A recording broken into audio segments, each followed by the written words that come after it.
be talking about poverty and class and its impact on education. I want to say right now, before I go forward, that this is really just a quick overview. And so I also have a different narrated slideshow that is in your additional resources. It's based on Massachusetts has a slideshow that it puts out called LEAP, which means Leading Educational Access Project, that's looking at class and poverty and education specifically in Massachusetts. I think that there's a lot of things that need to be added, so I've narrated it and left it in there. So if that is interesting or helpful to you, please feel free to watch it as well.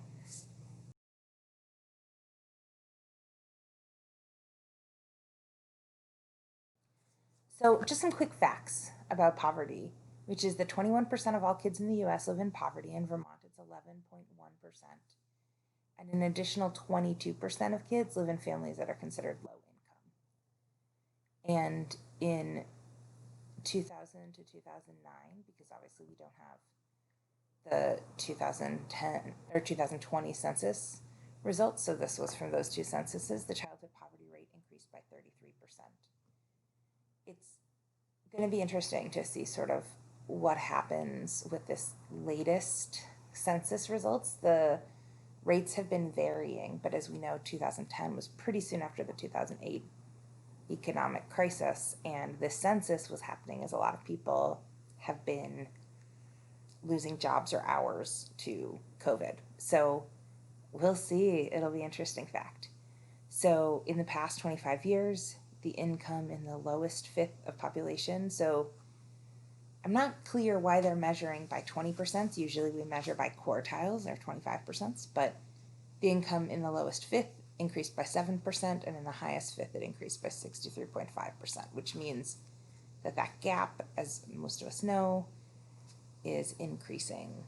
The federal poverty level is below $10,830 for a single person, below $22,050 for a family of four. So all of poverty levels on state and federal bases are conducted based on number of people in a household. So that's true for these federal poverty levels, but it's also true for these free and reduced price meal programs. Family of four qualifies for reduced price lunch at $40,793 of income per year, and free lunch at $28,665 of income per year. So schools have to, and when you go, if you choose to look at the Office of Civil Rights page and start to pull out some of that data, or the main Vermont educational data page, both of which are in the additional resources section for the class as a whole, you can really start parsing out in your school what do these numbers look like, because I think we all know there are some schools that have rates of students receiving free and reduced price lunch that's 80%, 90%, even higher, and some schools where that is 10% or lower. And so these stats are pretty big picture. Because how this looks is so variable from school to school, I'm really focusing more on larger scale understandings and recommendations. And when you look at the Turning High Poverty Schools into High Performing Schools book for this week, if you haven't already looked at it, you'll note that some of those systemic recommendations that are really looking at this are going to be relevant whether your schools are majority low income students or majority non-low income or higher income students. So just quickly, there are a lot of factors relating to poverty that are impacting student performance in schools. So health and well-being, this can impact things because we know that how good quality of healthcare people get is directly related to income and insurance and the resource levels of the areas where you live. We also know that there are certain health conditions that are more likely for people who are lower income. We know there are certain health conditions that are more likely for people of color. We know that there's a strong connection between economic access and opportunity and race in the US. And so, for example, we know that Black people are more likely to have high blood pressure, and we know that low income people are more likely to have high blood pressure. Is that because there's something specific to the people's bodies themselves? No, probably not. It's probably because of the corrosion and stress levels that get brought on, and then the ways that our bodies somatize stress, right? The ways that our illnesses are impacted by that. We know that people who live in low-income areas are often, especially urban ones, but not exclusively, are often more likely to also be experiencing environmental injustices, living on or near brownfields, having a lot of industry in the area that increases pollution. We know that kids are more likely to have asthma when they're living in these environmental zones. And we know the kids with asthma are more likely to miss some school, right? We know that people whose living situations are more precarious are less likely to have good sleep, which can impact health and well-being. And if you have less good sleep, you're less likely also to be able to really engage at school. So all of these ways that health and well-being can be really affected by poverty and then can go to affect school. Language and literacy. So we know that if people have less time because of more time having to go to working, dealing with financial precarity, trying to ensure basic safety because of not having the economic resources to manage that, that often there is less time, not always, again, to participate in literacy activities, and there's often less time to sort of have the capacity to just chat about things and just sort of add those linguistic pieces. There have been some studies that have been at least partially debunked, looking at like the number of words different kids have by different ages.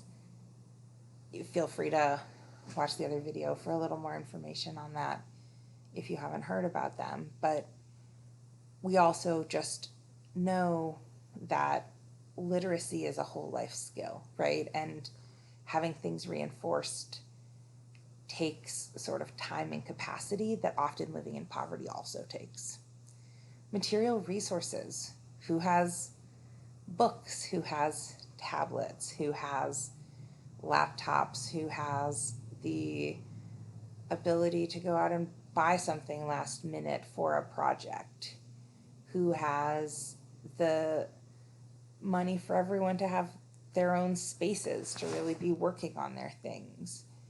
Who has money for a babysitter or a tutor that can sort of handle that? And then mobility. And so this mobility piece can go multiple ways, right? So one can be, if you have one car and it breaks a lot, are you able to get to school on time, especially if you have to drop off multiple kids at multiple schools? Or if you have to use the bus and it is like, and you miss your one stop for whatever reason, when's the next bus coming? Those pieces of mobility. The other side is that often in poverty, people's housing is not as secure, and students may end up going between schools more often or having to sort of work through the change in housing within the course of a year, maybe twice or more. And so there's a lot of different ways that these impacts of poverty, and specifically we want to think about the sort of chronic stress of it, can impact a kid's ability to fully access the curriculum and fully be present in a school, especially when we are not already planning for that, when we're not already planning that students are going to be coming in different places, that some kids, I think we all think about how some kids are coming in with breakfast and some kids aren't, and some schools provide that and some schools don't. And how do we really at a base level provide differentiation and support that meets all students where they're at, while also just creating enough of a safety net, enough of a soft place to land, that even without knowing that that differentiation is needed, that it can still be accessed. So this is just a visual of the percent of low-income students in U.S. public schools. And here it shows Vermont at 36%. And you see that most of New England is pretty low. Rhode Island and Maine are sort of in one of the moderate categories, but overall, New England, North Dakota, and Wyoming and New Jersey have the lowest percents of low-income students in the public schools, and they are still, besides New Hampshire, all over 30%. So we're talking about a third of our students in an average school. And so nationally, the average is over 50% of students are low income. And so when we're creating this to be, well, okay, what can we do to support this one kid? What can we do to support this one kid? What can we do to support this one kid? We are both making more work for ourselves and letting students fall through the cracks. And so this is where questions around universal design for access that's not just disability focused really comes in. How do we create schools that most effectively support the widest range of students? And that includes this huge proportion of all of our students in all of our schools that are low income.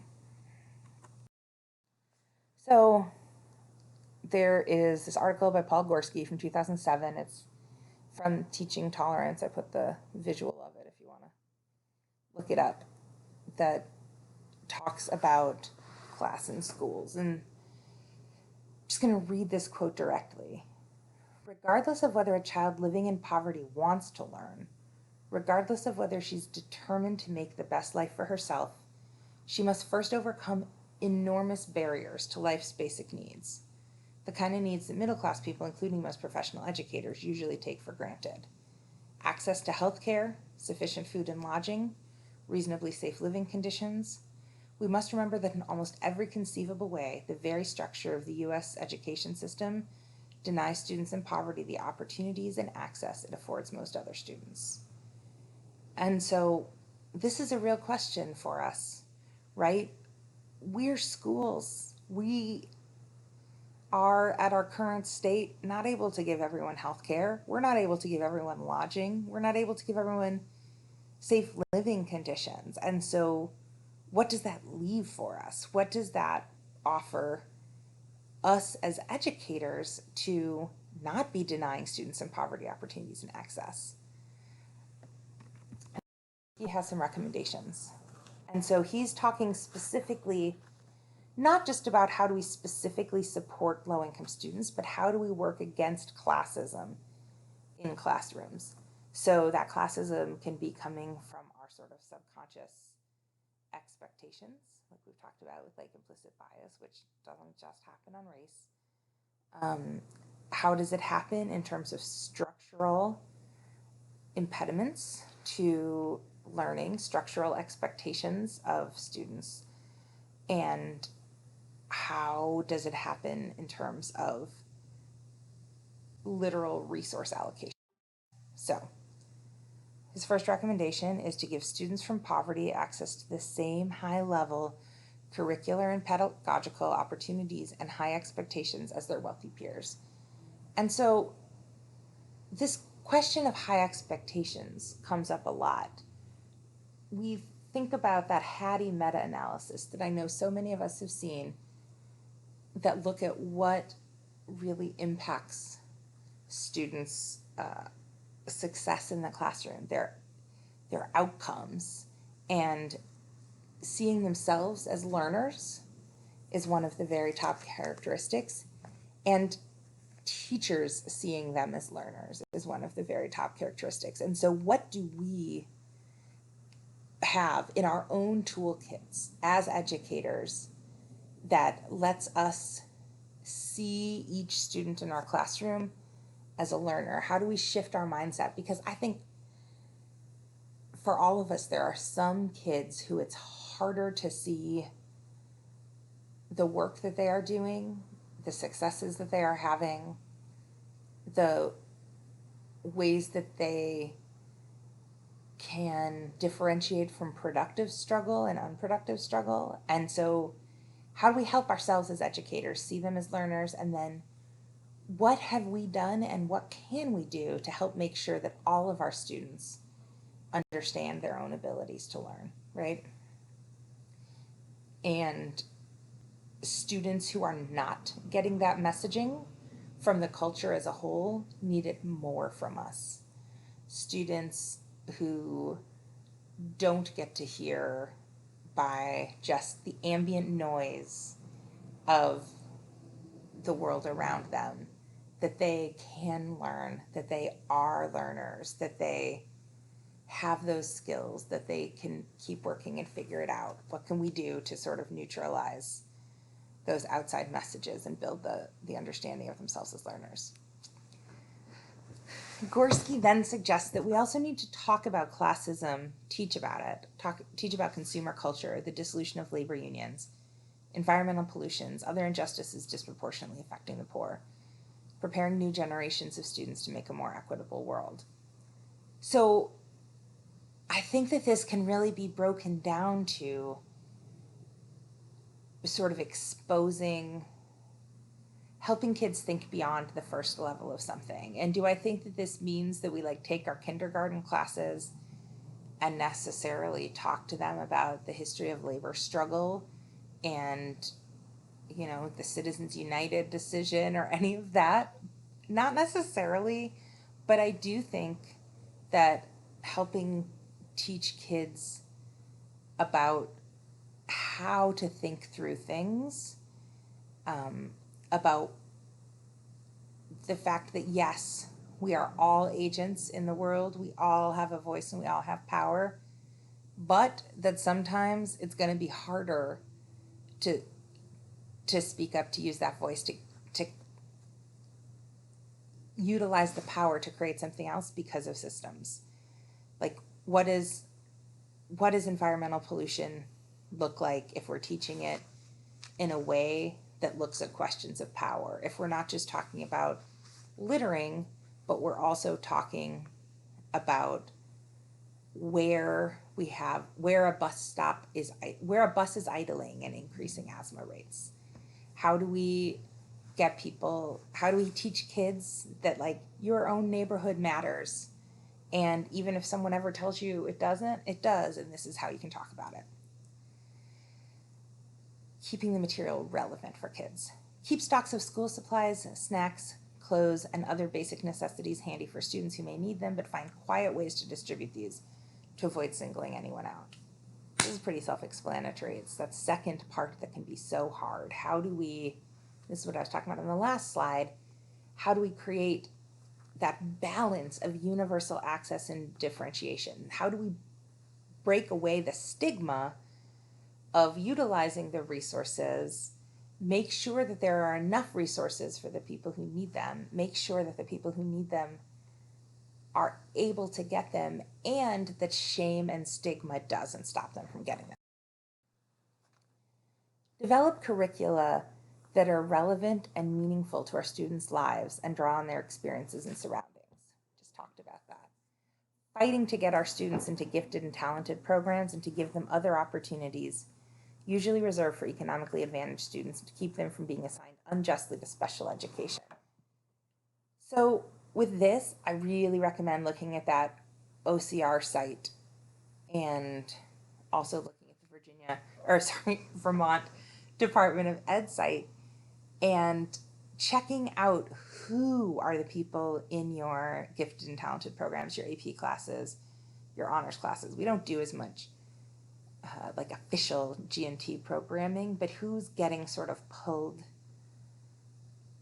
for a little bit of extra attention, either because they're seen as advanced or because they're seen as having extra needs, and who's being taken seriously for that. And I think with this, about that picture of the starting line of the race, where we saw about parents and teachers' expectations of the students' perseverance. How do we really support the students who are trying hard when our instincts might not be that they're trying hard, or someone else's instincts might not be that, or when the parents might not be pushing it, right? Continuing to reach out to parents even when we feel they're being unresponsive, which is one way to establish trust. There's a lot of reasons parents might be unresponsive, and most of those reasons are not about not caring about their kids' education. It can be so frustrating for us, but just continuing to reach out. Assigning work requiring computer and internet access or other costly resources when we can provide in-school time and materials for such work to be completed. This feels hilarious right now, right? We are in the midst of a moment where we don't really have in-school time guaranteed. I know we're supposed to be going back in the fall, but like, it's a real question mark. And so I want us to think more about that. Working with our schools to make parent involvement affordable and convenient by providing transport, on-site childcare, time flexibility.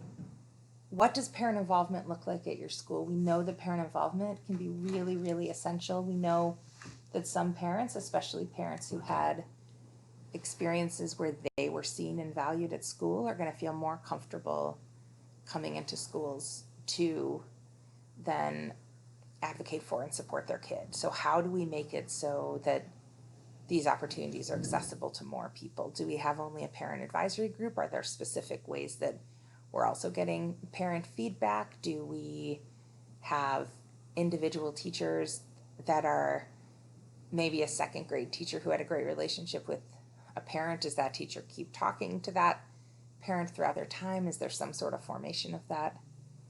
Challenging our colleagues when they stigmatize poor students and their parents, reminding them of the inequitable conditions in our schools and classrooms. And challenging ourselves, our biases and prejudices, by educating ourselves about the cycle of poverty and classism in and out of US schools. So like how this goes back to the stuff we were reading at the beginning, like thinking about the myth of meritocracy, and that if we are teaching that meritocracy is real, how is that hurting poor kids based on those studies? How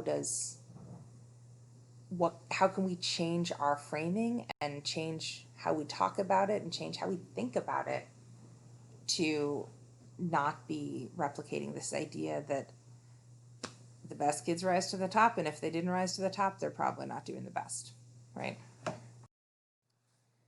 So the reflection I want you to think about is just looking back at that list of recommendations and thinking about all of them right now in the time of COVID.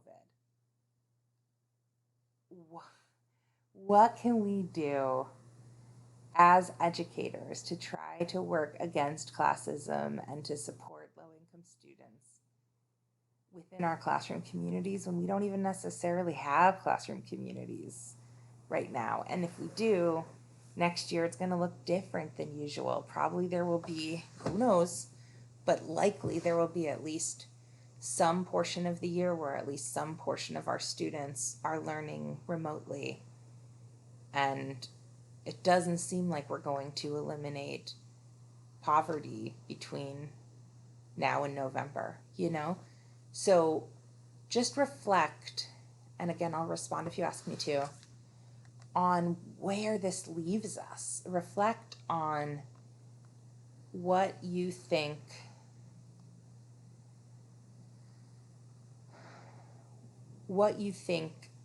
we can change or offer within distance learning. How can we shape distance learning to most effectively support lower income students? It's a huge question that I know there's been so much writing and thinking about, but if you narrow it to Gorski's recommendations and any ideas that come out of those, just a quick reflection, just a little question. Great. So just a quick review of turning high poverty schools into high performing schools. What I really like about how they talk about things is that they say that changing school culture takes two approaches. What do we do that we aren't doing? And what do we do that's working? And what do we not do that needs to happen? And the other side of that, right, is like, what do we need to do that we're not doing? And what do we need to not do that we are doing? A lot of times when we think about school change, we're thinking about initiatives, we're thinking about adding things. And I really appreciate the Turning High Poverty Schools into High Performing Schools talks also about that elimination, that we need to take some of what we're doing is counterproductive. And if we don't remove that and we're just putting layer on top of layer on top of layer, we're not going to be able to most effectively serve students. I also appreciate what they say, that behavior can come before beliefs. You do not have to be all in. Your colleagues do not have to be all in. What matters is that the things are done, and then we can let beliefs come from there, right? So it's not a situation that we need to fully be there before we can start, and make sure everyone's there before we can start. I think about this a lot. Rogers' theory of diffusion of innovation is something that has really been helpful for me in terms of thinking about this. So it's a bell curve, essentially. And I don't know if you've seen it or heard of it, but what it looks at is we've got the innovators, and that's like 2% of people. Early adopters, okay, we're up to 16%. So we're up to we're now 2 full standard deviations away from the sort of middle. Then we've got the early majority, that's the next 34%. We are halfway there. So when we've got the innovators and early adopters, now the goal is like, how do we get the rest of this early majority in? We do not have to have the entire school 100% on the idea of like, yes, we can transform this, and this is the most important thing. If we can get people to just do the things, then that's how we start to get the late majority. So that's the next 2 standard deviations. So now we've only got 16% of people left, and that's the laggards. And a lot of times in schools, we spend so much time and energy, and I'm talking here about staff as laggards. We spend so much time and energy on that last 16% on really trying to get them on board.